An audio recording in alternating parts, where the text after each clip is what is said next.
नमस्कार।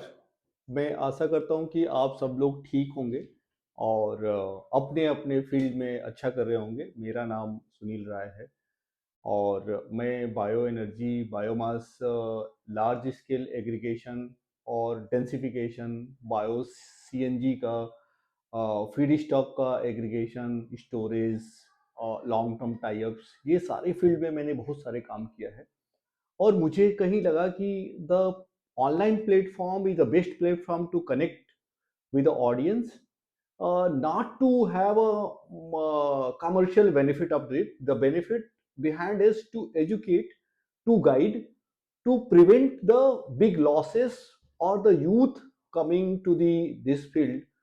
So मुझे ऐसा लगा कि मैं एक प्लेटफॉर्म बनाऊं। मेरे प्लेटफॉर्म का नाम बायोमास गुरु है।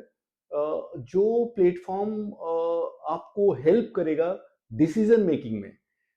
मेरा पर्सनल 20 साल का अनुभव है। मैं इंडिया में first time baler aggregation Punjab से हमने चालू किया है और बहुत बहुत डिफरेंट सेगमेंट में मेरी जर्नी रही है।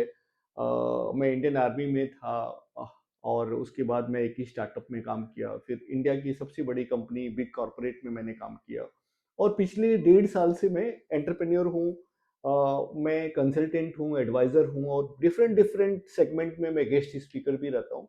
ये सारी स्टोरी बताने का मतलब ये है कि आप मैं कोई मशीन बेचने के लिए नहीं आया हूँ। मैं कोई बायो सीएनजी का प्रोजेक्ट लगाने के लिए नहीं आया हूँ।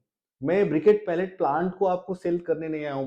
मैं आपको रियलिटी बताने के लिए आया हूँ, जो रियलिटी शायद मार्केट में आपको कोई ना बताए कि what is the biomass and how to tackle the biomass. बहुत सारे लोग मशीनों के पीछे भाग रहे हैं। मशीन का ये बिजनेस ही नहीं है।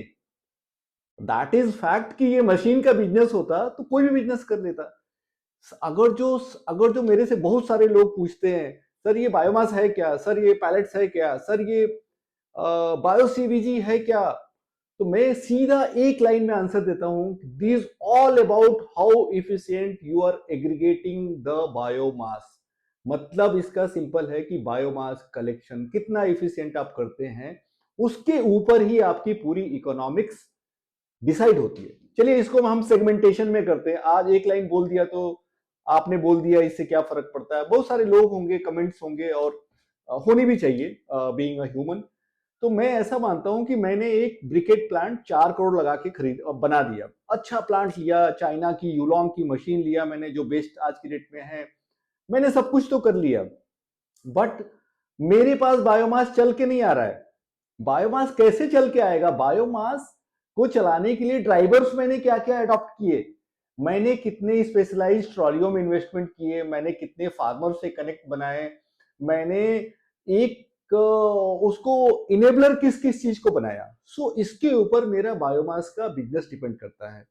मैं इसके अलावा एक्स वाई जेड कोई भी बिजनेस करूं, मैं सेमीकंडक्टर बनाऊंगा तो उसके जो रॉ मटेरियल है कहीं से कंफर्म्ड आ जाएंगे। मैं टायर बनाऊंगा तो उसके रबड़ कहीं से कंफर्म। बट बायोमास का बिजनेस आप बिल्ड करके ये घर बैठ के सोचेंगे कि मेरा पूरा का पूरा बायोमास मुझे पूरे साल का आ जाएगा, तो नहीं आएगा। ये आपको सबसे पहला प्लानिंग करना है। The first planning is biomass aggregation, aggregation aggregation, storage. और पूरे साल का बायोमास का एक कैलेंडर फिक्स होना चाहिए। मतलब अभी हमारे हम इंडिया है, एग्रीकल्चर रेसिड्यू काफी अवेलेबल है, बट वो एग्रीकल्चर रेसिड्यू अवेलेबल के साथ साथ उसका हर एग्रीकल्चर रेसिड्यू का डिफरेंट डिफरेंट मैकेनिज्म है कलेक्शन का। मुझे गन्ने की पत्ती इकट्ठा करना है, यूपी में एबंडेंस है, तो मुझे बेलर्स चाहिए, उसकी टीम चाहिए, ट्रेनिंग चाहिए, उसको स्टोरेज के लिए लैंड चाहिए मेरे को, उसका मानसून में खराब ना हो उसका प्रोटेक्शन चाहिए, कहीं खुदा ना खास्ते जल गया तो उसका प्रॉपर इंश्योरेंस चाहिए ताकि मेरा बिजनेस को लॉस ना हो। तो ये सारी चीजों को अगर जो हमको समझना है, सीखना है, जो सबसे इंपॉर्टेंट चीज है इस बिजनेस का, वो है रॉ मटेरियल मैनेजमेंट। तो वो सीखना है। तो मुझे लगा कि कहीं ना कहीं मैंने जो 20 साल में अनुभव किया है, बहुत सारे धक्के खाए हैं, कई सारे बायोमास के स्टोरेज में फायर केसेस हुए हैं, कई बार बहुत अच्छा प्लानिंग किया है, मानसून आ गया, 15-20 दिन मेरा प्लानिंग बिगड़ गया है। मैंने 1 लाख टन की प्लानिंग की तो 50,000 टन ही इकट्ठा किया। बहुत सारे वेरिएशंस में हमने काम किए हैं। हाँ, एक काम मैंने किया है पेशेंसफुली, रिस्पेक्टफुली, डिसिप्लिनली मैंने ये बिजनेस को हमेशा कंटिन्यू किया और इसी को मैंने अपना पैशन बनाया। इसलिए आपको मेरा वीडियो सुनना चाहिए। ये एक बहुत स्ट्रांग रीजन है जो मैं आपको बता रहा हूं। सो अभी बहुत सारे मेरे को लिंक्डइन पे मैसेजेस आते हैं, फ्रेंड रिक्वेस्ट आते हैं कि सर मैं आईआईटी से हूं, I just wanted to have a pilot plant, कैसे लगता है बता दीजिए। बहुत सिंपल है, 4 करोड़ लेके आइए, एक कोई भी मशीन बनाने वाले से टाइप करो, सब कुछ बता देगा आपको।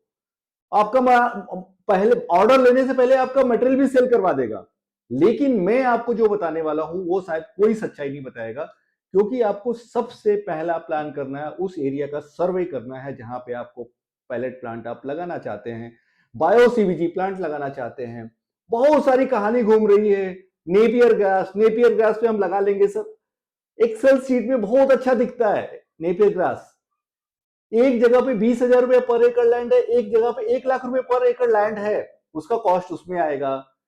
सर्दियों में नेपियर ग्रास नहीं बढ़ता है, वो भी अपने को कंसिडरेशन करना पड़ेगा। उसके लिए बहुत सारा पानी लगता है, उसका भी कंसिडरेशन करना पड़ेगा। मानसून में लार्ज स्केल हार्वेस्टिंग नहीं हो सकती है, उसका भी हमको प्लानिंग करना पड़ेगा।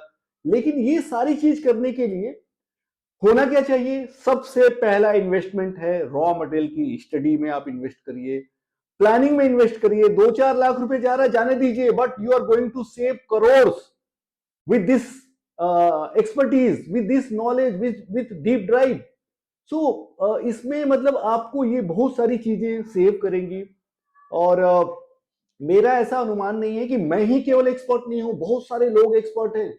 लेकिन आप उस आदमी से कनेक्ट करिए जिसने कुछ फर्स्ट हैंड काम किया है, जिसने केवल पीपीटी एक्सेल शीट बनाया ऐसे अच्छे लैपटॉप में बैठ के, उससे नहीं। आप जिसने काम किया है, जिसने बायोमास सप्लाई चेन को इस्टेब्लिश किया है, किसी कंपनी को ग्रो किया है, कहीं भी काम किया है बायोमास एग्रीकल्चर में, डेफिनेटली उससे बात करिए।